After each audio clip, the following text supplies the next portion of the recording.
My mother-in-law loses her mind over my pregnancy and tries to sabotage me, all while planning her own wedding and stirring up drama. So, I'll get straight to the point. My mother-in-law and I don't have a good relationship. We've never had one. Mother-in-law has always been rude to me right from the start. Now, I know you must be thinking that the reason she is this way is maybe because she's overprotective about her son, right? Well, no. She is this way because she doesn't like the fact that I'm a good wife to her son. For context, my husband Rick had a very rough childhood with my mother-in-law. You see, mother-in-law is the sort of woman who never believed in marriage, so she would constantly be dating random men. Even if she did get married, she married twice. Both of her marriages ended up as complete disasters. Rick is her oldest child from her very first marriage. He has told me that his parents were extremely toxic together and would sometimes even have physical fights, which Rick unfortunately witnessed. Mother-in-law has always been an alcoholic, so she would sometimes go for hours drinking, forgetting to feed Rick. His biological dad was no better. As a result, Rick was forced from a very young age to step up and take care of himself. When his dad left his mom, mother-in-law started using drugs, so Rick had to take care of her as well to ensure she wouldn't end up dead somewhere in the streets. When it was time for him to go to college, he had had enough of my mother-in-law, so he immediately moved out to his dorm for a new beginning. Mother-in-law would guilt-trip him, saying he abandoned her. She would also force him to give her part of his monthly wages from his part-time jobs. Rick felt guilty about abandoning the only parent he had left, so he gave in to her demands. In his third year of college, mother-in-law married again and had a daughter named Susan. Rick knew the kind of mother she was, so he was always gentle and kind to his stepsister. It's impressive how close Rick and Susan are, even today. Once mother-in-law married again, she stopped asking Rick for everything, since she then had a husband to fulfill her needs and got busy raising Susan. When Rick joined his first job at our company, he met me. I'm a year older than him and his senior at work. I have to say that from our very first meeting, I noticed how attractive he was, but being a working professional, I never thought about crossing the line. It was only 8 months later when Rick finally confessed that he had always had a crush on me that we decided to go out on our first date. Once we knew that this was what we wanted and were serious about each other, we disclosed our relationship to HR. Fortunately, our company doesn't have any strict policies against co-workers dating, as long as it is reported beforehand. Rick has always told me that my coming into his life has changed him for the better. I don't know how true that is, but I have to say that after I came into his life, I started noticing how much control his mother had over his life. She would waste no opportunity to gaslight him and try to paint herself as this innocent victim every time she and Rick had a disagreement. She would put him down by remarking that he was exactly like his father. This would hurt Rick since his dad had abandoned them, and it was very painful for him to relive it. When I came into his life, I encouraged him to have a healthy space from her so she wouldn't be able to affect him so much. Since we've been in a relationship, I've noticed a positive change in Rick. He has stronger boundaries with my mother-in-law now. Rick is the sort of man who loves bragging about his partner, me, even though I sometimes might get embarrassed. He is very open when it comes to complimenting me. It's one of his best qualities, which I absolutely adore. Whenever Rick and my mother-in-law talked, he would tell her how much he loves being with me and how well I take care of him. I guess this is how mother-in-law first started resenting me. Rick would always tell her how his life is so much better now with me in it and how he has never been this happy. Mother-in-law would then try to gaslight him and say how she sacrificed so much for him. But Rick would retort that it was him who sacrificed his childhood taking care of her while she drank and did drugs. Mother-in-law hated hearing this, since, according to her, the past should remain in the past, and she would then scold Rick for bringing it up. One night, when Rick and I were living together, mother-in-law showed up at our doorstep in the middle of the night, crying about how she couldn't live with her husband anymore. It turns out mother-in-law had cheated on her husband with a complete stranger at a bar. When this stranger found out that she was married, he promptly found mother-in-law's husband through Facebook and sent him a message apologizing for sleeping with his wife and explaining that he had no idea she was married. Understandably, her husband was furious and confronted her about it, but she refused to apologize, saying it was just a one-time mistake and that if he was a real man, he should forgive her and fight for their relationship. Fortunately for the husband, he was done being manipulated by her and promptly kicked her out. This is why she showed up at our doorstep, begging Rick for help. Rick told her that this was all her fault and that she needed to apologize to her husband immediately. But mother-in-law kept refusing, saying she didn't need a guy like him and that she had Rick to take care of her. I rolled my eyes hearing this, since this was always her excuse. She would mess up and expect her son to take care of it. But things were different. I was living with Rick, so I told him privately that his mother could not stay with us for long and that she needed to find her own accommodation since I couldn't deal with her drama. Thankfully, Rick agreed. And, after we let her stay for a week, during which mother-in-law did absolutely nothing around the house, she left. She would leave her dirty dishes on the counter or in the sink and her dirty laundry on her bedroom floor, expecting me to clean up after her. She would demand that I cook her favorite meals, and on days when I was too tired to cook, she would taunt me about how bad of a partner I was for ordering takeout and claim that her son deserved much better than this. I kept quiet since this was her first time staying with us, and I was trying my best to be mature. I once also discovered that she had been smoking in our kitchen as she left her cigarette butt on the floor for me to clean up. Living with her was a nightmare, and as soon as the week passed, I talked with Rick about asking her to leave. He sat her down and calmly tried to talk to her about it. But hearing this, mother-in-law erupted in anger. She started saying how he was being insensitive and that, as his mother, he should take care of her as long as she needed without question. She continued to say that she had every right to stay at our place and that he was being disrespectful by asking her to leave. I scoffed when hearing her words and told her that she was wrong.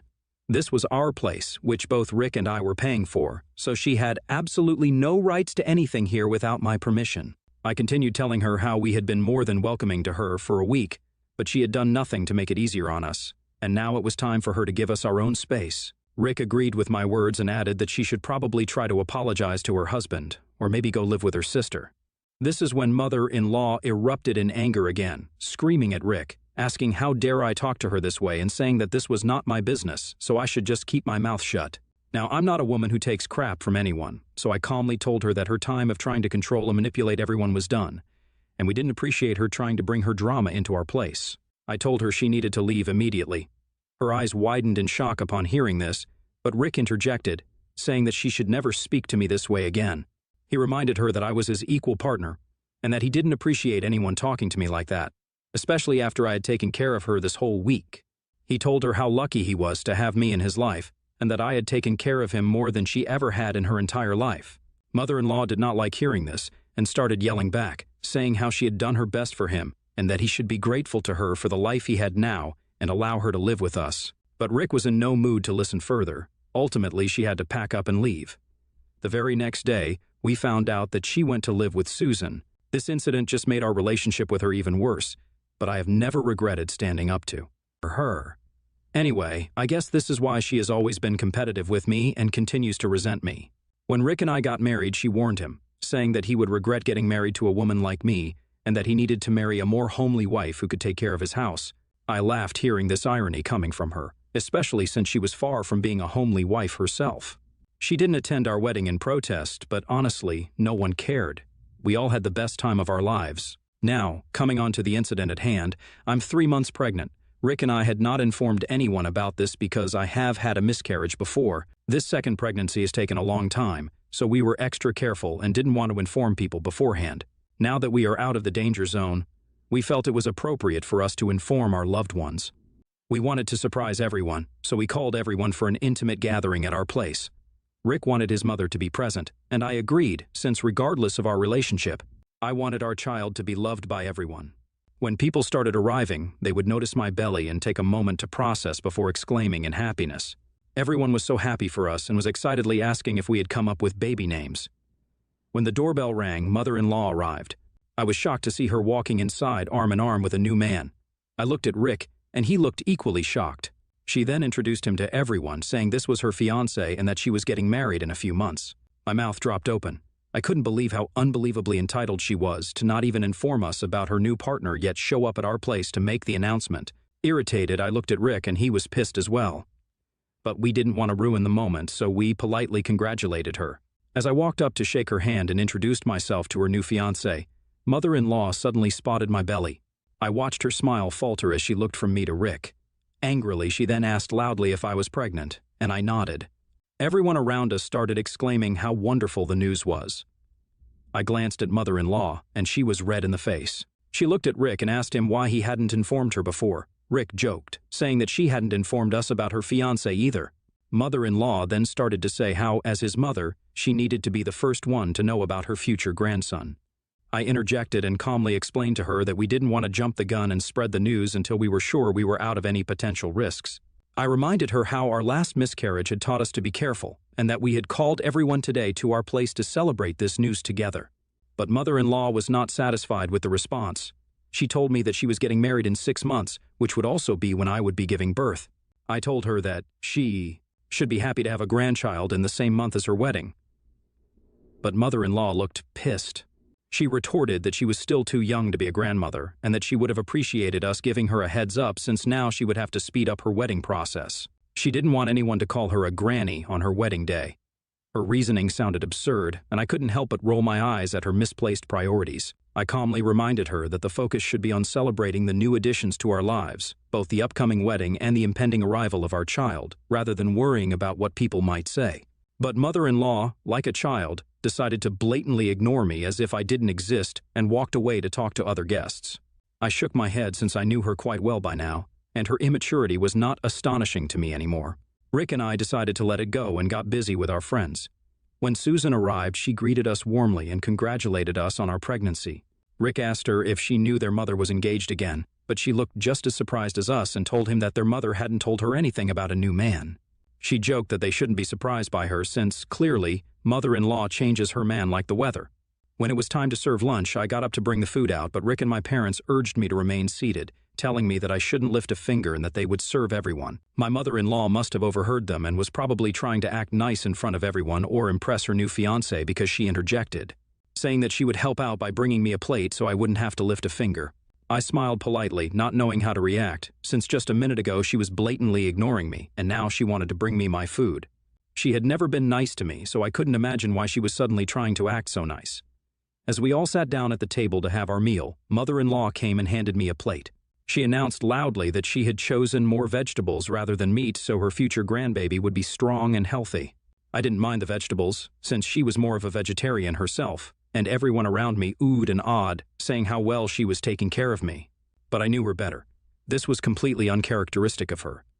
I looked at the food suspiciously, trying to see if she had done anything to it, but it looked completely normal. Mother-in-law brought out her plate and then went back to the kitchen to get herself a plate, which was quite unusual for her.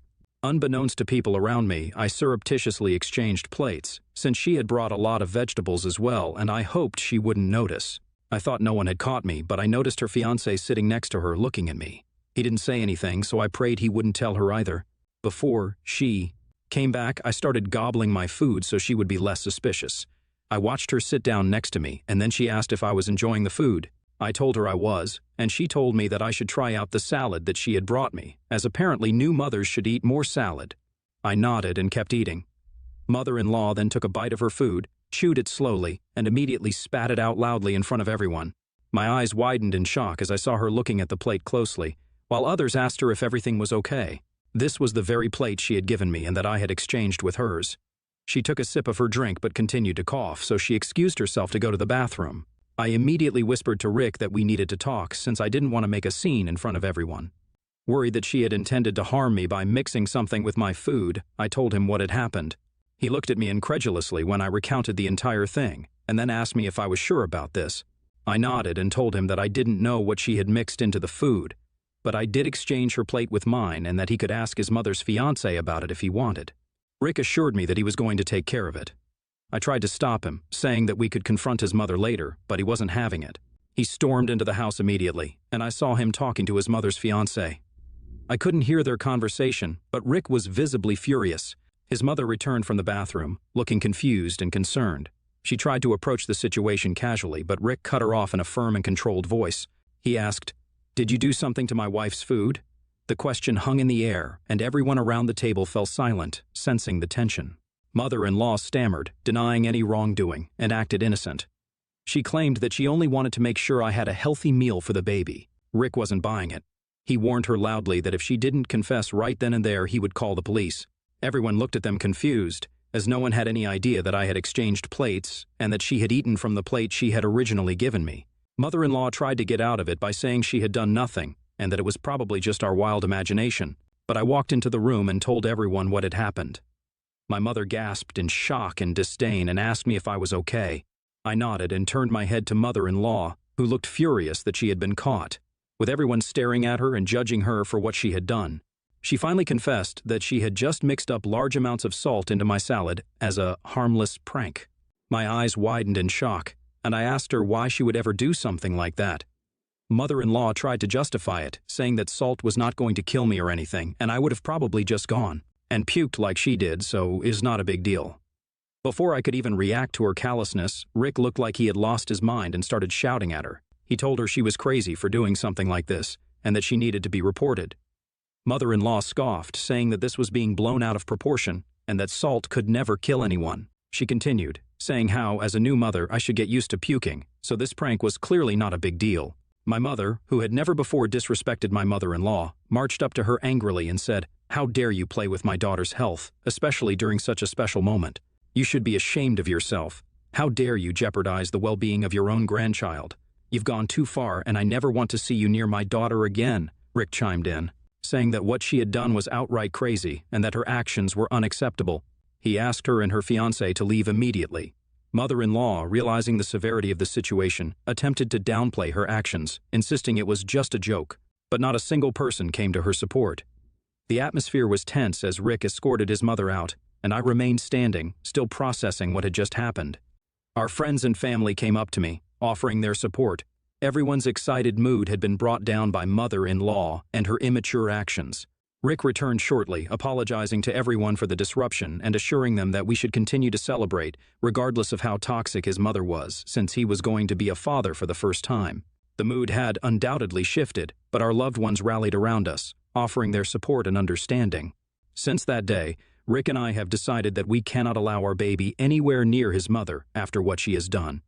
Clearly, something is inherently wrong with her. We can't put my life or my baby's life at risk by allowing her to disrupt our lives. Will I be the a-hole if we cut her off from our lives? Update 1. Thank you everyone for your support and comments these past 4 days. To everyone asking why we are even feeling guilty for cutting her off, even after what she did, it's because Rick has never had a healthy relationship with a parent. He and his mom clearly have a toxic relationship, but it's not always easy for a child to cut off their parent, no matter how difficult they are. But because it is now about the health of our baby, Rick seems to have made up his mind about it. I just don't want him to regret anything, which is why I wanted some unbiased opinions from everyone. He has decided to talk to her separately, as I don't have the energy to face her ever again. Hopefully, things go well, and I will update you soon. Update 2. So, it's been a month since my last update. Unfortunately, things have not been going well with our plan to cut off my mother-in-law. First of all, Rick went and talked with her about our decision, and they had a huge fight, which was quite expected. But after that, knowing that we don't want her in our lives, she keeps showing up at our place unannounced. She mostly does this during the weekday, knowing that Rick would be at the office and I would be home alone. Luckily, we already have cameras installed, so I never open the door for her. She hasn't done anything crazy but comes around with chocolates or flowers. I never touch those things, since I have paranoia now in case she has done something to them. Rick always comes back home and throws them straight into the bin. It's unsettling to live with this constant anxiety, and it has taken a toll on my mental well-being as well. We are hoping that eventually she is going to give up, since she is blocked on our phones, and we don't open the door for her either. My parents have been worried for me ever since the incident, and my mother comes over and stays with me whenever she can. For now, I'm just trying my hardest to focus on this journey of becoming a mother and being as healthy as possible for my child. Update 3. Hey everyone, thank you for your continued support these last few months. I would like to apologize for not giving an update sooner. I've been busy with my life, but I have a very important update. Remember when I wrote that mother-in-law would continue to show up at our place, hoping to talk to me? Well, a few weeks ago, after repeated attempts to contact us, she left a letter in the mailbox. I opened it hesitantly, half expecting some manipulative plea or guilt trip. To my surprise, the letter was more of a formal apology. Mother-in-law expressed regret for her past actions, acknowledging the harm she had caused. She promised to respect our decision and give us the space we needed by never contacting us again until we were ready to do so. I was shocked to read the letter. When Rick came, I asked him to double-check if this was really his mother's handwriting, since this was quite unexpected. It turns out that she is married now, which happened way faster than expected, so probably she wants to turn over a new leaf, which I appreciate. Part of me wants to believe her sincerity. However, for the sake of our safety, we will continue to maintain our distance from her for now. Rick and I are focused on preparing for the upcoming arrival of our child, hoping for a peaceful and stress-free environment.